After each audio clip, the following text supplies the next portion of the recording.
Radar Paulista apresenta Momento O Inédito Viável, com Emerson Wesley Dias.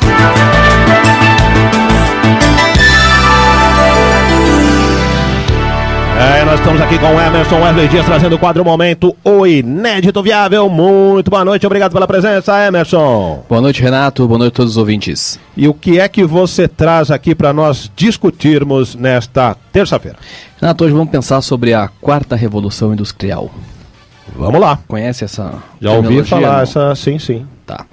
Bom, antes de falar da quarta, vamos falar das três primeiras, né? Certo. Daí a gente chega na quarta e fica mais fácil a gente entender o que está acontecendo. Né? Uhum. Bom, a primeira revolução, ela aconteceu ali entre 1760 e 1840, né? A Revolução Industrial todo mundo conhece, dos livros de história, que foi, né, surgiu com a história do motor a vapor, né? Certo. Porque quando se descobriu o motor a vapor, você conseguiu aí, né, logo depois, construir ferrovias, né? Então você conseguiu encurtar as distâncias que existiam entre as cidades, e isso fomentou enormemente o comércio, né? Certo. E o comércio e a produção também, né? E depois, a segunda revolução, ela acontece mais ou menos no final do século XIX, e entrou ali no século XX com o advento da eletricidade. Por quê? Porque a eletricidade substitui, né, a máquina a vapor e tem uma escala muito maior, né? Inclusive dá, com a eletricidade, a possibilidade de você fazer a produção em massa, né, com a linha de montagem lá do Ford, né? Então essa produção em massa e eletricidade impulsionou a segunda revolução, que aliás nós estamos hoje falando no rádio porque alguém algum tempo atrás descobriu, né, a possibilidade de usar a eletricidade. E enfim, o cinema, então tudo que existiu foi por conta da segunda revolução, né? Tá. E a terceira, ela começa ali nos anos 1940 mais ou menos, quando se inventa o computador, né? Os grandes mainframes e tal, isso dá a possibilidade de você processar dados muito rapidamente, né? Até aquele filme que conta a história do Alan Turing, né?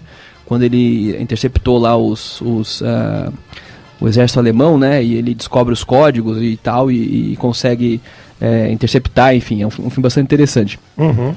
E essa terceira revolução, ela vai até mais ou menos o meados dos anos 90, né? Que é quando você chega com a internet, né? Que a internet foi jogada para o público em 85, se eu não me engano, né? Então é uma coisa muito recente. Então aliás, naquele momento também houve um boom de internet, né? Era as .com, né? Você fala exatamente. O boom das empresas .com, né? Exatamente. Se projetava lucros, né, absurdos, isso, enfim. astronômicos. Então, a internet, ela começou... Na realidade, a internet ela começou como sendo uma possibilidade de você também usar para fins de guerra, né? Do projeto de bomba atômica, enfim e tal. Mas ela chegou para o público no final dos anos 80, comecinho dos anos 90, né? Então ela conduziu a terceira revolução. E aí, como é que começa a quarta revolução industrial? Ela começa quando você começa a usar a internet não mais simplesmente como usuário, mas a internet das coisas, né? As máquinas se comunicando via internet. Porque isso dá a possibilidade do surgimento de várias outras coisas, né?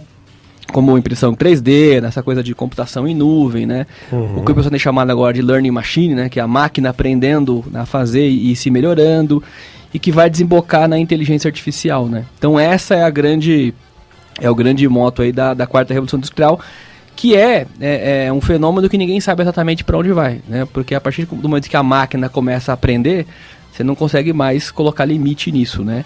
E a grande questão que se discute hoje no mundo é como é que vai ser a condição do emprego, né? Porque se as máquinas substituem todos os tipos de trabalho, inclusive os trabalhos que eram ditos trabalhos intelectuais, né? Você já tem a inteligência artificial fazendo análise de crédito, né? Para conceder crédito para pessoas, para fazer análise de seguro, para saber se o cara é ou não, né, um segurado de risco, de alto risco ou baixo risco.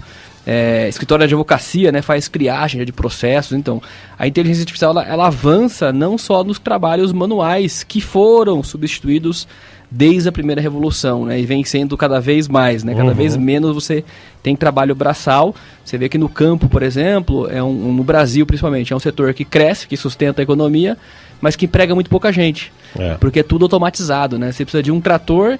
E hoje, com a quarta revolução, o trator já é automatizado, não precisa nem de motorista, né? Você faz mapeamento por GPS, então você faz toda a plantação já, né, olhando o solo, enfim, tem um monte de coisas que você pode fazer que você nem precisa mais de mão de obra, né? Então, telemarketing. Então, são coisas... telemarketing, tempo atrás, é inimaginável, né? Sim, uma pessoa ligando e É o robô hoje que liga, né? Exatamente, e faz com muito mais precisão, né? Então, quer dizer, para onde vai os empregos, né?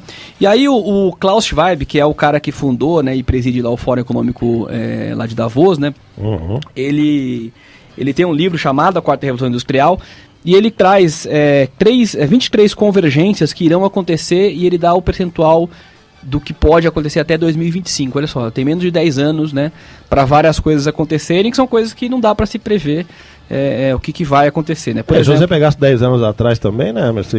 Hoje você, nossa, uma coisa, tão pouco tempo, mas é uma revolução. Mudou também, muita coisa, Mudou muita coisa. Então, por exemplo, essa coisa de carro sem motorista, né, isso é uma realidade, né? Sim. Já tá aí.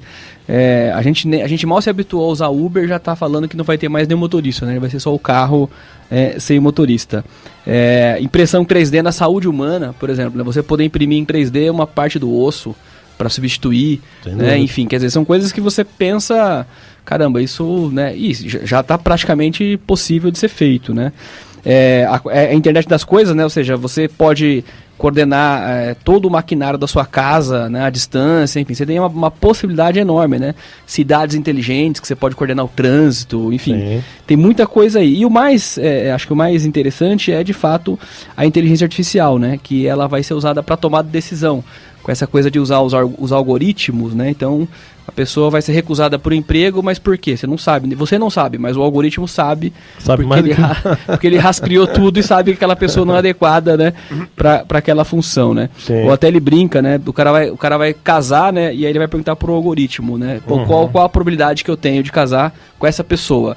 Aí o algoritmo vai dizer, ela faz isso, então é melhor você casar com aquela outra e tal, porque ela faz menos tal, então a compatibilidade... Também aí é um mundo perfeito, né?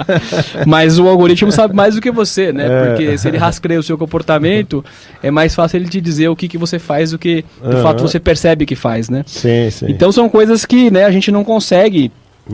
mensurar, né?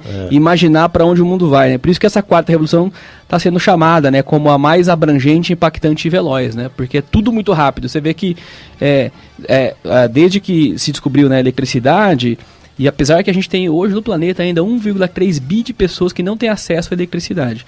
Olha aí, né? Imagina a internet, né? Então, internet a gente está falando de 43% da população, é muito pouco ainda, né? Mas você vê que, embora essas revoluções sejam lá de longa data, ela não conseguiu incluir todo mundo. E essa quarta revolução, como é que vai ser, né?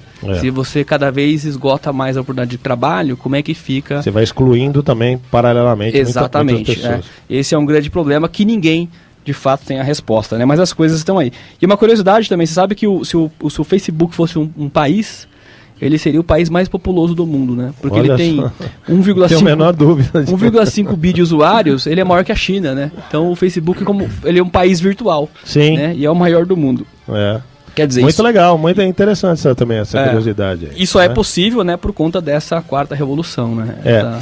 E qual que é a frase do dia, Emerson? Aí uma frase pra gente pensar e ficar um pouco de medo também, né? É uma frase do Stephen Hawking, que ele diz o seguinte, enquanto o impacto a curto prazo da inteligência artificial depende de quem a controla, o impacto a longo prazo dependerá de ela poder ser controlada. E aí controla daqui, controla, não sabe quem controla quem aí nessa história, essa é a grande questão.